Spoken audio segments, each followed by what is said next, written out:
And we're live. It's a hard job. It's a job I wouldn't want. And they do get stuck into situations that I do not envy. Like that video I sent you guys earlier of the police officer killing the 13-year-old who he met up with in the alley at like 2:45 a.m. in the morning, and the kid had a Glock, and he like pulls the Glock and throws it away at the same time he's raising his hands above his head. So it's real ambiguous whether or not it's a good shoot or a bad shoot. Cop taps him once in the chest, and the kid dies right there on camera. And it is you on the police camera, you see this kid's bloody face with blood coming out of the mouth and the life leaving his eyes at like 2 minutes and 45. I stopped watching it. I didn't like seeing that. I didn't love it, but I watched it all because I wanted to know what happened. And I'm left still not knowing if the cop was in the right or not. What I think was he was in a terrible situation. And like I don't know. I'm glad it's not up to me whether he's in the right or not. Did you lay it out for everyone? I was kind of multitasking, finding the the cop's chasing the kid down an alley. The kid's like 13. He's wearing baggy clothes, and he finally stops. The cop has one of those. The cop told him to stop multiple times, and he ran another 20 seconds, maybe. Sure.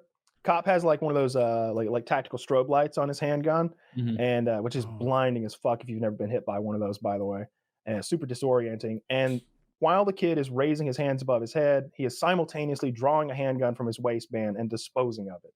It's both. It's like, get rid of my gun and hands up. And it's this like single motion where it's like gun, throw away, hands up. That like, and the cop has to make this decision instantly for his life. And he does. And his decision is to shoot once. That's one thing I at least give him, like, regardless of whether it's right or wrong. I often see cops be like, oh, we need to shoot all of our bullets now. And it's just like, dude, he's been dead. Like, you're just ricocheting him into Toys R Us now. Like don't dump magazines in the It took me a second to process. Full on ricocheting into Toys R Us. Like, yeah, it's all good. Nobody's there anymore. Man, that's true. Oh, all right. F and chat. The Circuit City and the Toys R Us were riddled with bullets. Police estimate $15 to $20 worth of damage. So is this no, I assume this happened very recently, right? So it hasn't begun to unfold. No, I think it's like brand new. Like it got linked to me. Like the moment I sent it to you was the moment I had received it. And where did it happen? Like what city? I'm like digging that up right now because it says it's Chicago. Chicago, very popular for shooting.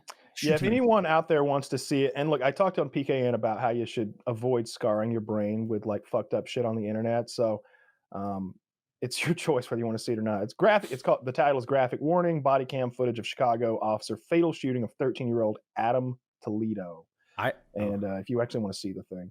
I didn't see the gun at all. So to me, it looked like the kid was running. Mm-hmm. He stopped running, put his hands up, and the cop shot him. And I was like, whoa, why? It seemed like a bad shooting to me. And there's this frame where you stop it, and there's nothing in his hands. The light is on him. You can see clear as day he was unarmed for sure, and had his hands up when the cop shot him. Kyle's like, yeah, he had a gun in his hand. So I was like, wow. And I stopped the video. I showed him the still shot. And he's like, frames before that. And then he showed me the gun on the ground. So I missed that too. I wouldn't have seen it either if it wasn't for the screenshot. And like maybe the cop didn't even see it. Maybe they planted the fucking gun. Like I don't know the answers to these questions. All I know is like there was a gun, and the cop seemed super upset. Another thing I don't like, I mentioned them like mag dumping kids in the street. And it's when they do that, I think it's another one of those like thin blue line. Hey, if we ever get into a shooting, we all shoot. Okay. All right. Yeah. They're not taking us all down. If 18 of us light this guy up, there is no scenario in which 18 of us go before a grand jury. They don't do it. Okay. If you let John over there fire one bullet into a guy, he can be found culpable. But if 18 of us unload, clearly there was a threat, and they will be on our side. I show up 12 minutes later, pop one in solidarity. Just want to be part of it. The corpse. The other thing the other thing that I think is like similar to that, and I don't like it, is when they have clearly just murdered a man, and he is dead or dying. and they're like, stop resisting, knee in the center of the back, getting his hands behind him when they really should be doing what this Toledo shooting cop did. And he's just like performing chest compressions, checking for a heartbeat, where you shot? Where are you shot? So, and then the kid can't talk, but like I rarely even see them ask that. They're just like, oh God, this guy who's clearly dead might come back to life. Like they're afraid of zombies at this point, which I could believe because of the low level of individual you got being cops. This cop clearly wished he hadn't shot him, and wished he didn't have to. Almost, I don't know if the cop saw the gun or not. I didn't. If the cop saw the gun and shot, and that's why, a good shooting, I guess. The kid maybe just should have put his hands up without touching the gun. If the cop didn't see the gun, then a lucky shooting, I guess. Little PSA for people at home. When the cop is chasing you and he says, put your hands up, don't immediately show him your cool gun. Not a good idea. Just hands up. Pro tips here on Hands PKA. That's good that we brought in an expert for that.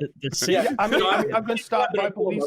I've been stopped by police plenty of times when I had a gun on my person or in my vehicle, and never one of those times did I say, "Hey, do you want to see a gun? You want to see a real cool gun? It's got tiger stripes on it. Check out the barrel. It's got a." Mark, do you want a brownie before you go to bed? Hands on the steering wheel the whole fucking time, like yes sir, no sir, yep, all right. But eye contact. I've done all that and still got chastised by a cop. So in my concealed carry course, they told us not to tell the cop you have a gun. I have a gun as a thing that could make a cop unhappy. They told you that? What they told us to do instead was to hand your concealed carry license with the driver's license. That was your method of saying I have a gun. Then you answer any questions about it. And this cop did not like that at all. He thought I was hiding or something. Like, who hands over a concealed carry license as a method of hiding it, But guess where it is, copper? Riddle me that. But yeah, he chastised me, and I was trying to explain to him this is how they told us to do it in the concealed carry course, and he said, basically, he speaking on behalf of all police. That is not what you do. You tell the cop that I have a gun. Yeah, I don't know what's right. That's a situation where I become a smart ass though. Like we got pulled over that time in Florida. I had like brand new tags on the SUV I was in. I just bought it, and it was me and my cousin Scott and this girl that I was returning to her house, and the car was full of guns. I mean, like 7 ARs and 8 handguns or something like that. A couple thousand rounds of ammunition. And they shine the lights in, they see it, and the guy goes, guns!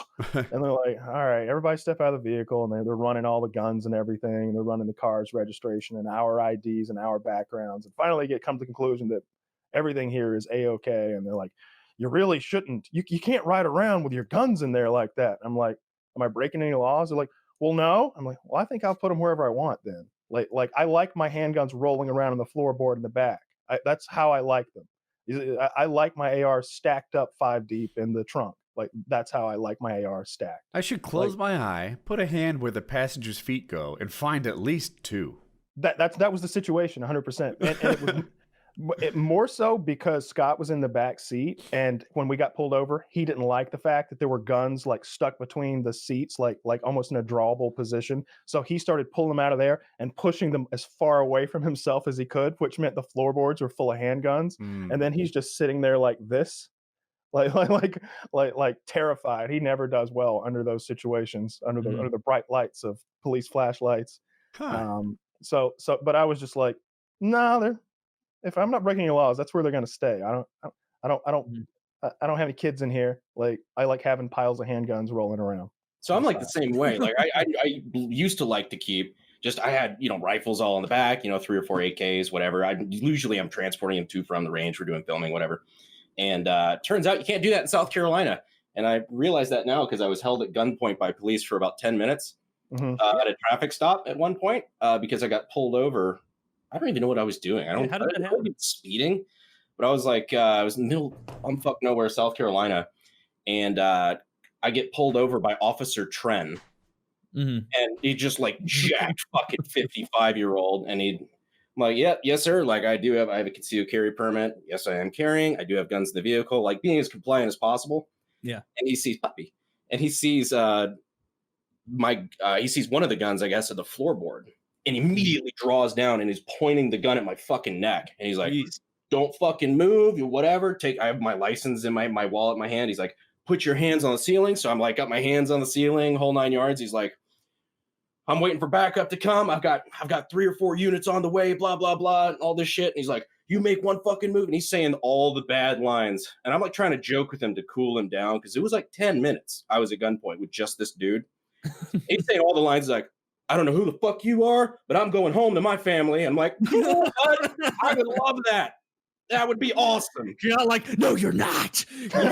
We'll see about that. Know what's coming. You How don't fast know are you? who you pulled over, sir. Like, oh, you only sent for 3? I sent for 10. But like, I was making jokes and shit because I'm just like, well, I appreciate your trigger discipline. He's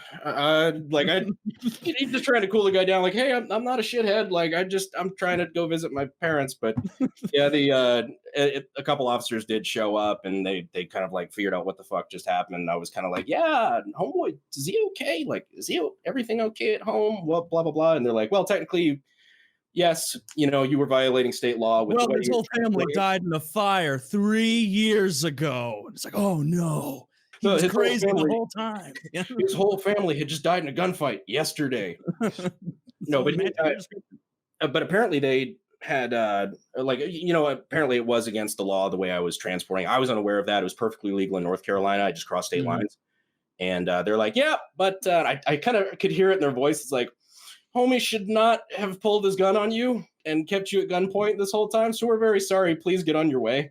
So I'm like, all right, well, at least that's cool. I'll take it. So they acted like ridiculous. he was kind of the Spurg of the group. I bet like when they got the call from like Officer Trend, they're like, another guy's being held at gunpoint. We got to go. Let's hurry up. Let's hope he's alive when we get there. Oh fuck yeah! Like that's the third one this week. Oh, and his name's Herrera. Fuck.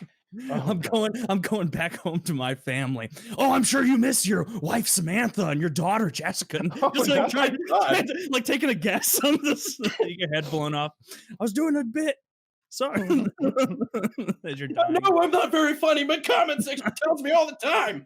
I'm sorry. Yeah, they can be super jumpy. I get it to some extent, but like I had I think I was in Oregon and got pulled over by a female trooper, and I told her, she asked for my registration or insurance card, I don't remember which, but it was in my glove box, and I was like, my handgun's in there, just so you know. I've got a lot of guns in the car. I was like, I don't even. She's like, how many? I'm like, I don't know. I don't like keep a proper count. Somewhere between 12 and 15, maybe. I really don't know.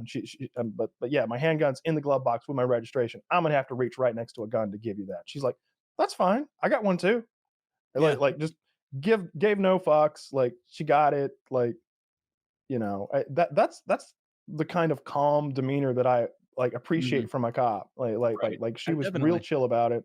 I find that disclosure is usually the key, because like I find that cops like usually are super chill, especially like, small town Southern cops. They're like, as soon as you tell them, they usually have that canned line like, well, as long as you don't touch yours, I won't touch mine. Sure.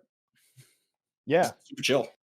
Yeah, absolutely. Yeah, it's all the times I've had real issues with that, I was away from home, like, and it was like Georgia State Patrol or something like that. Because like when I was driving to Florida that time, and I had the gun slap full of cars again that looked funny. I had $30,000 in my passenger seat because I was going to buy a boat, and I had like the car was brand new with like stickers on it again, different car. 30 grand in cash, 12 guns. Yeah, and I had some scary shit in the back. I think I might have had a M249 in my trunk or something. And so yeah, they were just like, it's a belt-fed machine gun, a saw. Very cool. And so they were just like, what happened was a trucker called in and said that I was waving a pistol while I was driving through traffic. Which, were you? Of course not. I had my pistol. Allegedly. Yeah, allegedly. I was and I'm just like, I'm in my head, I'm thinking like, did I do anything that could even be perceived that way? Like, did I wave my hand? Did I like fart and I'm like waving it out the window or something? Like what happened here? Like, no, none of that happened. But there was a 9mm sitting flat in the passenger seat, and that's what he saw.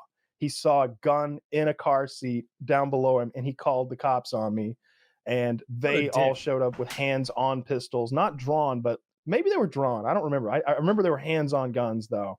And it was just like, we can call the dog, or you can just let us search. And I'm like, I don't want a dog scratching my new car. You fucking search. I got nothing to hide. The funny part is Karens like that who will do their part to end gun violence and call, report this guy who's got a gun, and has police go show up and kill somebody. Yup. Yeah, often.